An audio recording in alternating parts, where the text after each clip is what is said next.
Have you noticed that quite a few YouTubers are moving to Puerto Rico? And it seems like one of the biggest reasons why is to save money on taxes. Of course, one of the biggest names, Jake Paul, recently moved there a few months ago. Fellow finance YouTuber Max, I'm sure you guys recognize his face. He recently moved there a couple of weeks ago. And even the likes of Tommy Bryson are making their way down to Puerto Rico to live there permanently. So today I wanted to share with you whether or not you should move to Puerto Rico, especially to save money on taxes.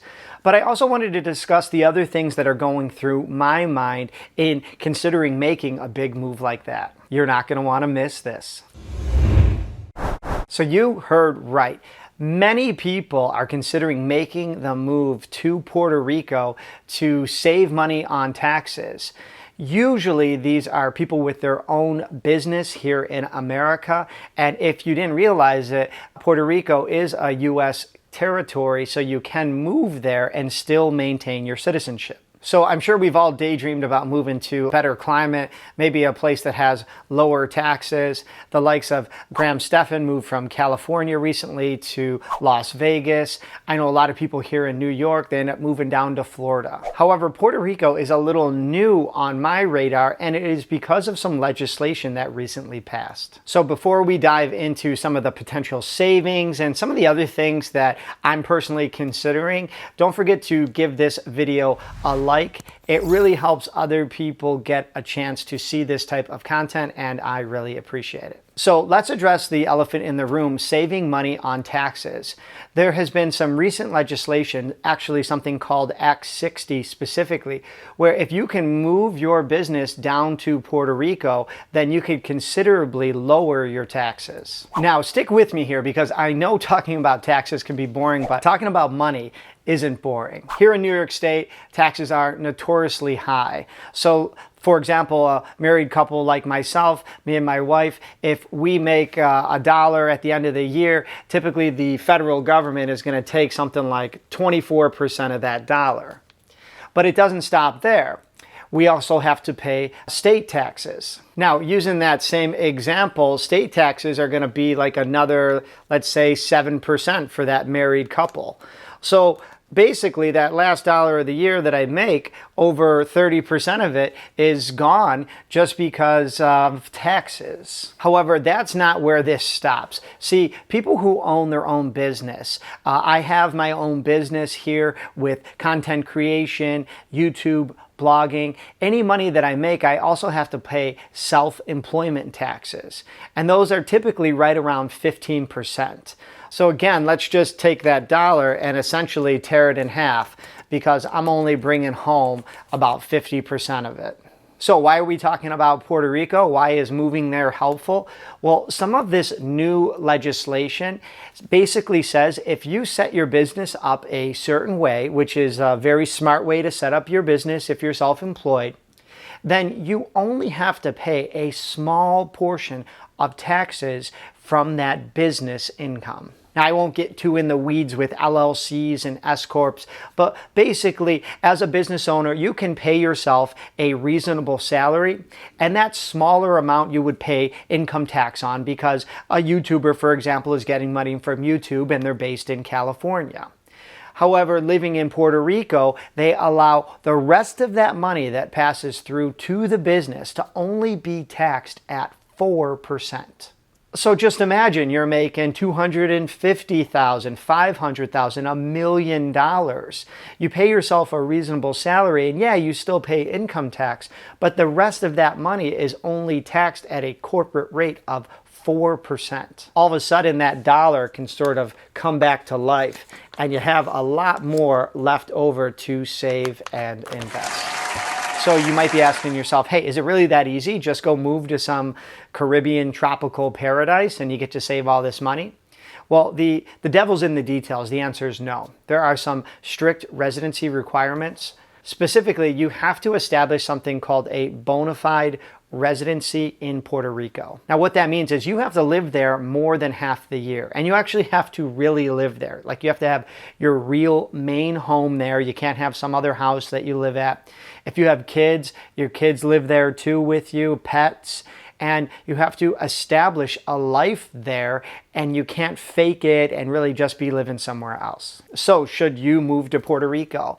I asked myself that researching this video, and the first thing that came to mind were some family concerns. I know it's a little dark here in the YouTube studio today, but I am sitting in my garage. My wife and I own this home. We have 2 small children that we love seeing grow up, and we have a beautiful backyard for them to play in. Now, that's not to say we can't go find a beautiful home in Puerto Rico, but my kids are so young that we've established a little bit of a support system here that we really lean on. For example, the kids are at daycare about 2 miles down the road, and I can pick them up on my bike with a little bike trailer behind me, or I can be there in 5 minutes if I drive in the car. Likewise, my wife and I's daily commute is only about 10 minutes.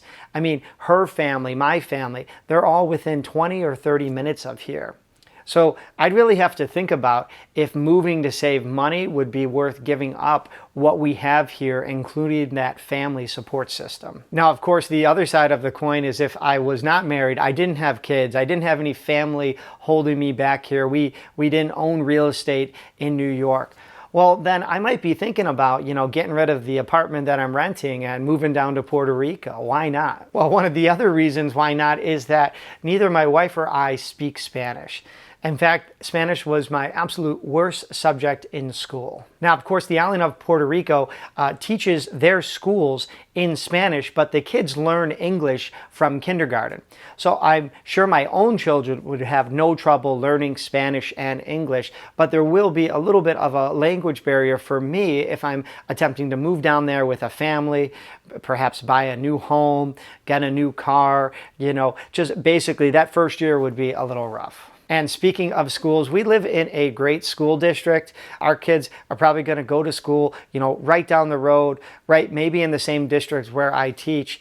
And I just don't know anything about the public or private school systems in Puerto Rico. So again, I would want to really research and do my due diligence before moving to across the country or to this new island. Another concern that I would want everyone to consider before moving is, have you visited there specifically longer than a day? Now, personally, I've been to Puerto Rico multiple times. However, it's only been for a day trip when we were either starting or ending a cruise. And I have no idea what the internet situation is like, having a cell phone, electricity. Those are some things that are honestly on my mind, and just a few more, child care if my wife and I are going to be working, restaurants, are there gyms and places for us to exercise?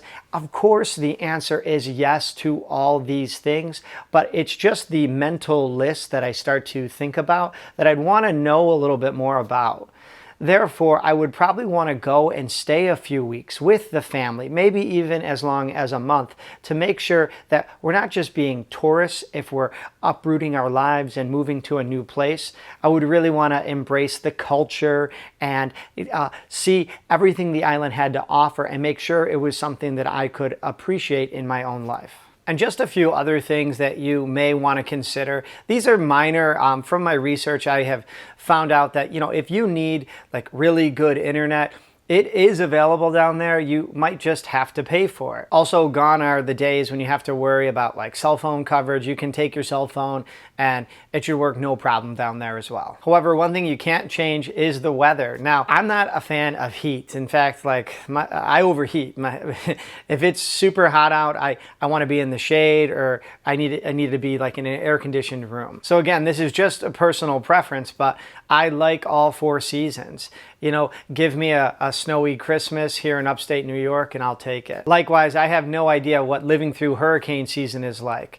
I've heard if you're above sea level, there's really not much of an issue, but I'm sure it can impact your way of life. And again, just something to consider if you have never been involved with that type of weather. So if this is a topic that you are actually interested in researching for yourself, I found a ton of amazing videos, people explaining why they're moving, people who have already moved and kind of talk about the pros and the cons and things that they love or wish that they could change. So by all means, at the end of this video, go searching for the next Should I Move to Puerto Rico video. A couple of key takeaways. Specifically, self-employed business owners might find that moving to the island of Puerto Rico and establishing bona fide residency will save them a ton of money in taxes. Just remember that this island has its own culture and customs, and you have to ask yourself if you're the type of person that can actually adapt and adjust to a new way of living. If you already have a family, some of the things you may want to research and consider are the conveniences that you're used to, schooling options, and what life is going to be like for you with your family in this new environment. Of course, speaking of family, if you already have a pretty great support system where you're at, then you know being able to call and meet up with your brother or sister or cousin anytime you want is something that's extremely valuable. So if you don't have that, moving to Puerto Rico might sound like a dream, but if you already have that in place, then the timing might not be right for you. Personally, I have spent the past 2 decades of my life building this family environment. The support system that my wife and I have really makes us feel like we are living a great life. So I don't think the timing is right to move the wife and kids down to Puerto Rico, but who knows what life is going to look like in the next couple of years, so maybe I'll have to revisit the idea. Oh, and hey, if this YouTube thing blows up and I am making like $1 million a year, of course, we will definitely visit that long-term plan a lot sooner than later. All right, if you haven't already given this video a like, go ahead and hit that little thumbs up button. Also, if you're new to the channel, don't forget to hit subscribe and ring that notification bell. All right, as always, I'm Rich, and until next time.